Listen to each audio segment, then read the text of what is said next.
So let's edit this mask and see if we can perfect it.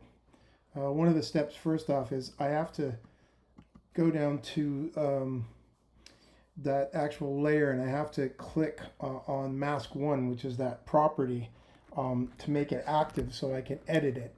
And now what I'm going to do is I'm going to go back up to the pen tool, and if I click and hold it down, you can see there's other tools. And the tool that I want is a tool called the Convert Vertex tool. And I'm going to switch that now to the Convert Vertex tool. And what I'm going to do is I'm just going to go and click on any one of these vertices. And what it should do is it should turn my nice rectangle into a big blob. And you're kind of sitting to yourself going, whoa, what the hell just happened here? That's okay. Not a big deal, because what we're going to do is we're going to use these curved paths now to better kind of make this mask fit inside that monitor. So now I'm going to go back to the selection tool, and with the selection tool, I'm going to click anywhere in the composition panel, and you can see how the vertices change again. And what I'm going to do now is I'm going to just click on that first vertex now, and you can see these handles come out. And what I'm going to do now is I'm going to take these handles and I'm going to start basically trying to line these things up with my monitor. So by taking these handles, I'm going to make these changes to these corners, okay? So you can see how this kind of works. You have to kind of play around with it a little bit, and you have to actually break the directions of the handles when you're doing this stuff. And it is kind of essential that you now go back to the Convert Vertex tool, and then you can start going to those handles, and now you can break them. And sometimes you're going to have to, because the length of the handles can be kind of messed up a little bit.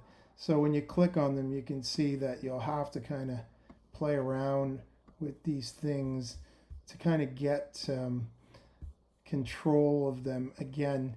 And it is kind of, it's a little bit of kind of, jimmying stuff, right? Like playing around. And eventually you can kind of get them so they're, basically somewhere back to where they were in this case here, by again going back to that Convert Vertex tool.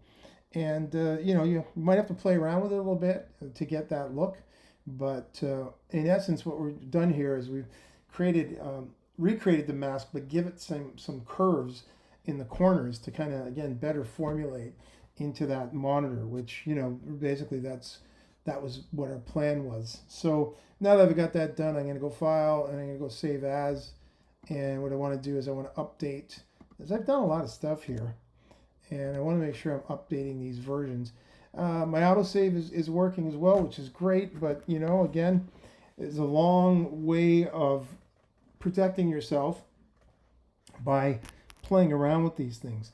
So again, it's kind of working. It's kind of cool, and it is getting better to better kind of get a look at this.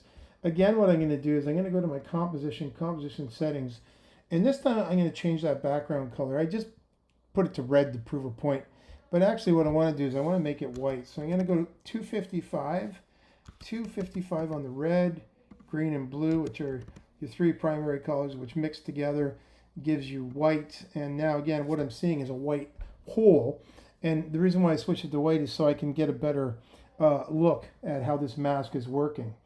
Now, what I'm going to do now is I'm going to go down to that Office Mask layer, and I'm going to hit F on my keyboard. You can see a property comes up for Mask Feather, because there's a mask there, and you can see that there are an X and a Y, and there's a lock, which means that they'll move in step.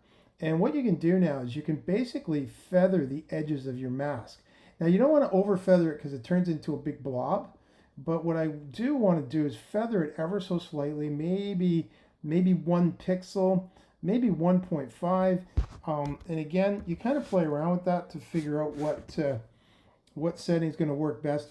And what that does is it kind of softens the edges a little bit. Now, if you're looking at mine, you can still see there's a little bit of the blue pixels that were the initial part of that monitor. But, at this stage, I'm going to get it as close as I can. And I do have a couple of other tricks up my sleeve here to help further fine tune that.